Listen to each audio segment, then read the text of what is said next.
Halo food lover, hari ini saya akan keluar sejenak dari Jakarta. Tak jauh sih, kurang lebih 2 jam dari ibu kota.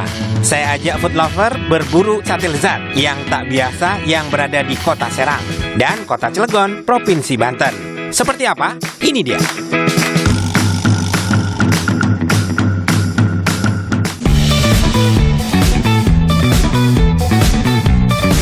Sebelum lebih jauh ke kota Cilegon, destinasi pertama saya di kota Serang. Di sini memang terkenal dengan sate ikan bandengnya. Tapi sate ikan bandeng yang saya icip ini berbeda. Dari informasi yang saya dapat, ini adalah salah satu sate ikan bandeng yang paling enak di kota Serang. Apa yang membuat sate ini lezat?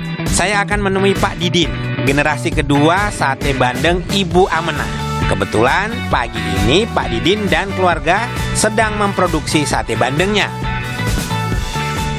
Assalamualaikum. Waalaikumsalam. Waduh, apa kabar nih? Ini? Baik, alhamdulillah. Ini lagi bakar apa? Lagi bumbuin atau gimana nih? Ini sate bandengnya sudah kita bakar. Jadi sebelum dikasih bagian luarnya, kita keringkan dulu atau kita matangkan dulu bagian dalamnya seperti ini. Oh gitu.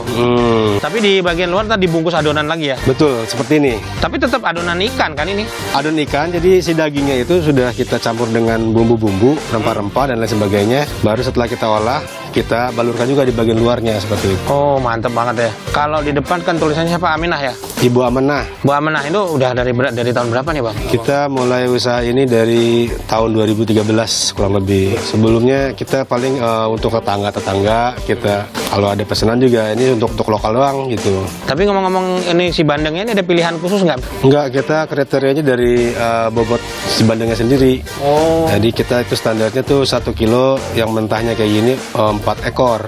Oke, ini kalau saya seekor berapa nih jualnya? Kita di sini jualnya saat ini sih 37.000 per ekor. 37.000 ya? Betul. Bahan membuat sate bandeng ini seperti pada umumnya. Namun sate di sini tak memakai kelapa serundeng sebagai bahan dasarnya, melainkan santan kental sebagai bahan adonan. Wajib memilih ikan bandeng segar karena jika tidak, tekstur ikan bandeng akan lembek dan tidak kenyal. Ikan bandeng dicabut tulang utamanya dan dikeluarkan daging tanpa merobek kulitnya. Untuk bumbu adonannya, Pak Didin mengaku ini adalah resep keluarga yang diwariskan secara turun-temurun. Tak begitu rumit, hanya bawang merah goreng, ketumbar bubuk, asam jawa, gula kelapa, garam, dan gula sebagai perasanya, yang nantinya seluruh bumbu dihaluskan. Saatnya membuat adonan. Santan kental di blender bersama daging ikan bandeng hingga halus. Kemudian disaring agar sisa duri ikan bandeng yang tak hancur tak masuk pada adonan. Lalu masukkan pada bumbu. Aduk dan lakukan hal yang sama hingga santan dan daging habis. Dan inilah adonan sate ikan bandeng. Adonan dimasukkan pada tubuh ikan bandeng, kemudian dijepit dengan bilah bambu. Proses penjepitan inilah asal muasal disebut sate. Bakar sate setengah matang, kemudian cabut sirip dan hilangkan matanya sebelum dilumuri kembali dengan adonan. Lakukan hal yang sama pada sisi lainnya.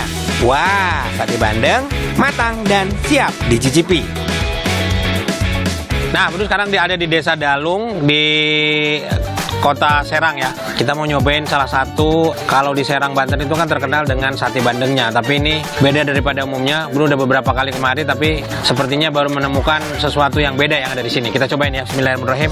Kita langsung cobain ini yang original dan ini yang pedas.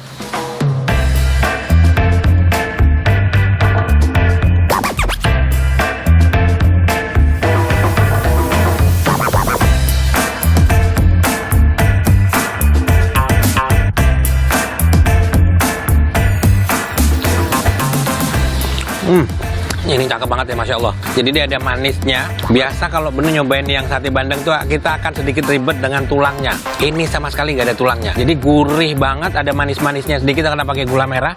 Istimewa banget. Mumtaz.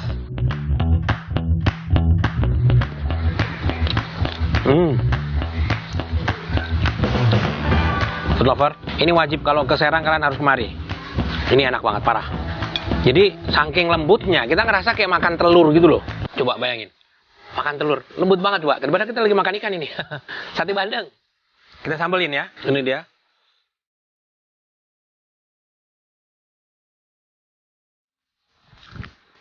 Pedes guys, lumayan. Dan kalau ngomongin soal sate bandeng ini sebenarnya adanya udah dari abad ke-16 ya. Ini merupakan salah satu warisan kuliner warisan dari kerajaan yang ada di Banten. Dan ini dulu para bangsawan yang nikmatinya. Wih, iya kan? Biasa kan bandeng kalau agak salah proses dia agak-agak amis ya. Ini sama sekali nggak amis. Cakep banget, the best. Salah satu yang terbaik nih kalau belum bilang. Mumtaz.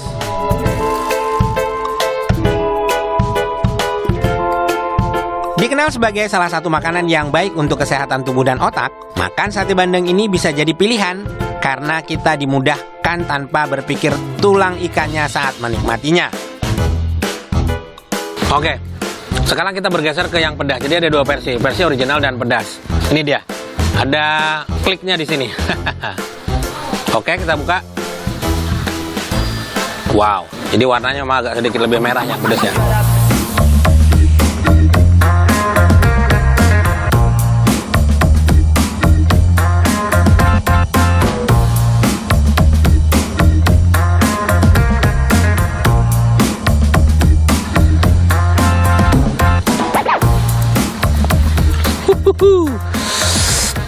Sedep banget ini, cakep banget, pedesnya enak. Ini sebenarnya penggunaan bahan ya. Jadi terutama ikannya ya, ikan si bandengnya ini harus segar. Dia kalau nggak segar pasti dia akan berubah rasanya, pasti. Cobain aja, ikan yang udah berapa hari terus dibuat kayak ini pasti nggak sesegar yang sekarang seperti yang mau dicobain. Istimewa, mumtaz. Sate bandeng fresh memang tak awet lama untuk dijadikan oleh-oleh. Maka dari itu sate bandeng Bu Amenah berinovasi membuat sate bandeng frozen untuk para pelanggannya. Yang sedang berkunjung ke kota Serang, cobain deh sate bandeng Bu Amenah. Pasti akan jatuh hati dengan cita rasanya seperti saya.